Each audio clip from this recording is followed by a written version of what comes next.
It was an influence for good, but that did not mend the matter. She was crazy with hatred, and the heat of the Amazon was always in her blood. She might have planned to murder Miss Dunbar, or we will say to threaten her with a gun, and so frighten her into leaving us.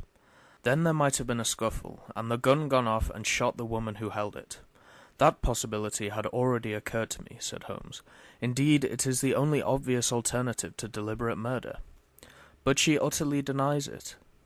Well, that is not final, is it? One can understand that a woman placed in so awful a position might hurry home still in her bewilderment holding the revolver.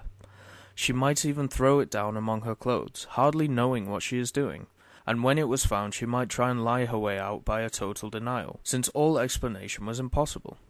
What is against such a supposition? Miss Dunbar herself? Well, perhaps. Holmes looked at his watch. I have no doubt we can get the necessary permits this morning and reach Winchester by the evening train. When I have seen this young lady, it is very possible that I may be of more use to you in the matter, that I cannot promise you that my conclusions will necessarily be as you desire. There was some delay in the official pass, and instead of reaching Winchester that day, we went down to Thor Place, the Hampshire estate of Mr. Neil Gibson. He did not accompany us himself, but we did have the address of Sergeant Coventry of the local police, who had first examined into the affair. He was a tall, thin, cadaverous man, with a secretive and mysterious manner, which conveyed the idea that he knew or suspected a very great deal more than he dared to say. He had a trick, too, of suddenly sinking his voice to a whisper, as if he had come upon something of vital importance, though the information was usually commonplace enough. Behind these tricks of manner he soon showed himself to be a decent, honest fellow, who was not too proud to admit that he was out of his depth and would welcome any help. "Anyhow, I'd rather have you than Scotland Yard, Mr. Holmes," said he. "If the Yard gets called into a place, then the local loses all credit for success and may be blamed for failure. Now, you play straight, so I've heard." "I need not appear in the manner at all," said Holmes, to the evident relief of our melancholy acquaintance. "If I can clear it up, I don't ask to have my name mentioned. Well, it's very handsome of you, I'm sure, and your friend, Dr. Watson, can be trusted, I know.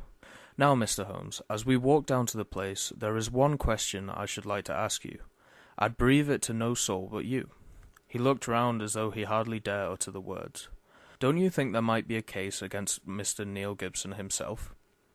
"I have been considering that." "You've not seen Miss Dunbar. She is a wonderful fine woman in every way. He may well have wished his wife out of the road, and these Americans are readier with pistols than our folk are. It was his pistol, you know." "Was that clearly made out?" "Yes, sir. It was one of a pair that he had." "One of a pair? Where is the other?" "Well, the gentleman has a lot of firearms of one sort and another. We never quite matched that particular pistol, but the box was made for two. If it was one of a pair, you should surely be able to match it." "Well, we have them all laid at the house if you would care to look them over." "Later, perhaps. I think we will walk down together and have a look at the scene of the tragedy." The conversation had taken place in the little front room of Sergeant Coventry's humble cottage, which served as the local police station. A walk of half a mile or so across a windswept heath, all golden bronze with the faded ferns, brought us to a side gate opening into the grounds of the Thor Place estate. A path led us through the pleasant preserves, and then from a clearing we saw the widespread, half-timbered house, half Tudor and half Georgian, upon the crest of the hill. Beside us there was a long reedy pool, constricted in the centre where the main carriage drive passed over a stone bridge, but swelling into small lakes on either side. Our guide paused at the mouth of this bridge, and he pointed to the ground. "That is where Mrs. Gibson's body lay. I marked it by that stone." "I understand that you were there before it was moved." "Yes, they sent for me at once." "Who did?" "Mr. Gibson himself. The moment the alarm was given, and he had rushed down with others from the house, he insisted that nothing should be moved until the police should arrive." "That was sensible. I gathered from the newspaper report that the shot was fired from close quarters." "Yes, sir. Very close." "Near the right temple?" "Just behind it, sir." "How did the body lie?" "On the back, sir. No trace of a struggle, no marks, no weapon. The short note from Miss Dunbar was clutched in her left hand." "Clutched, you say?" "Yes, sir. We could hardly open the fingers." "That is of great importance. It excludes the idea that anyone could have placed the note there after death in order to furnish a false clue." "Dear me! The note, as I remember, was quite short. I will be at Thor Bridge at 9 o'clock. G. Dunbar. Was that not so? Yes, sir. Did Miss Dunbar admit writing it? Yes, sir. What was her explanation? Her defence was reserved for the assizes. She would say nothing. The problem is certainly a very interesting one. The point of the letter is very obscure, is it not? Well, sir, said the guide, it seemed, if I may be so bold as to say so, the only really clear point in the whole case. Holmes shook his head. Granting that the letter is genuine and was really written, it was certainly received some time before, say 1 hour or two. Why then was this lady still clasping it in her hand? Why should she carry it so carefully? She did not need to refer to it in the interview. Does it not seem remarkable? Well, sir, as you put it, perhaps it does. I think I should like to sit quietly for a few minutes and think it out. He seated himself upon the stone ledge of the bridge, and I could see his quick grey eyes darting their questioning glances in every direction. Suddenly he sprang up again and ran across the opposite parapet, whipped his lens from his pocket, and began to examine the stonework. Yes, sir, we saw it chipped on the ledge. I expect it's been done by some passer-by. The stonework was grey, but at this one point it showed white for a space not larger than a sixpence. When examined closely, one could see that the surface was chipped as by a sharp blow. It took some violence to do that, said Holmes thoughtfully. With his cane he struck the ledge several times without leaving a mark. Yes, it was a hard knock, in a curious place too. It was not from above, but from below, for you'll see that it is on the lower edge of the parapet. But it is at least 15 feet from the body. Yes, it is 15 feet from the body. It may have nothing to do with the matter, but it is a point worth noting. I do not think we have anything more to learn here. There were no footsteps, you say. The ground was iron hard, sir. There were no traces at all. Then we can go. We will go up to the house first and look over these weapons of which you speak. Then we shall get on to Winchester, for I should desire to see Miss Dunbar before we go further. Mr. Neil Gibson had not returned from town, but we saw in the house the neurotic Mr. Bates who had called upon us in the morning. He showed us with a sinister relish the formidable array of firearms, of various shapes and sizes which his employer had accumulated in the course of an adventurous life.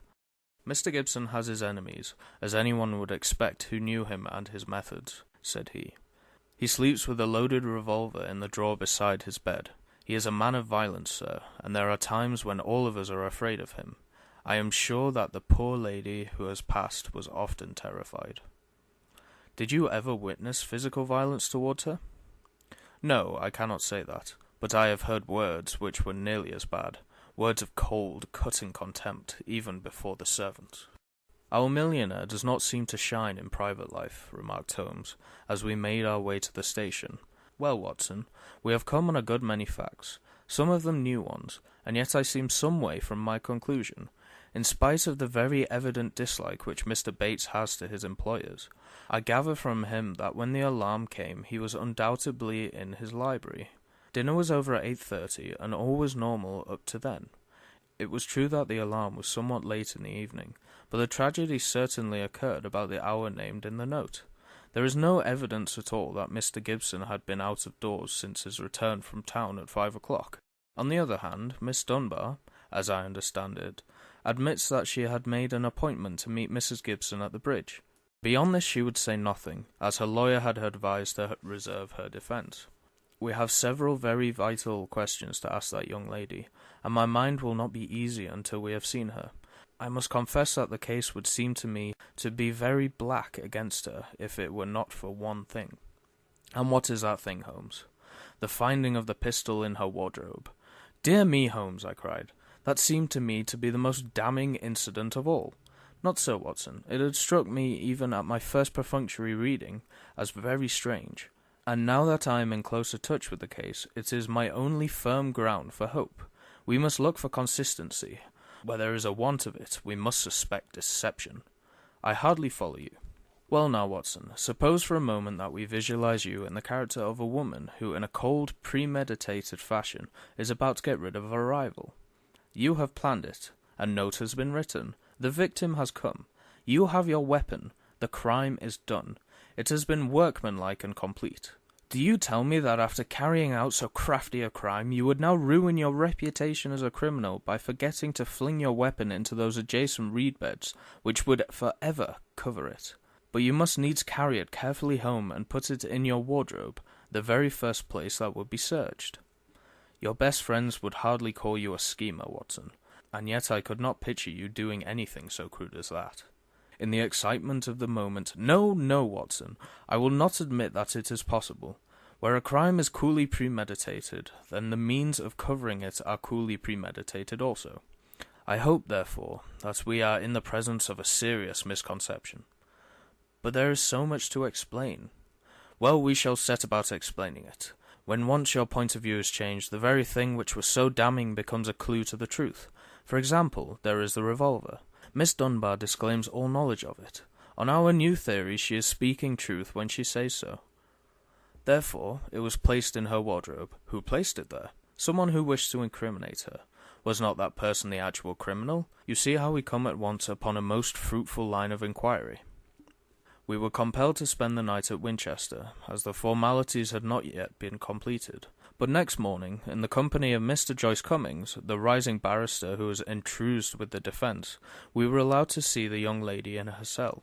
I had expected from all that we had heard to see a beautiful woman, but I can never forget the effect which Miss Dunbar produced upon me.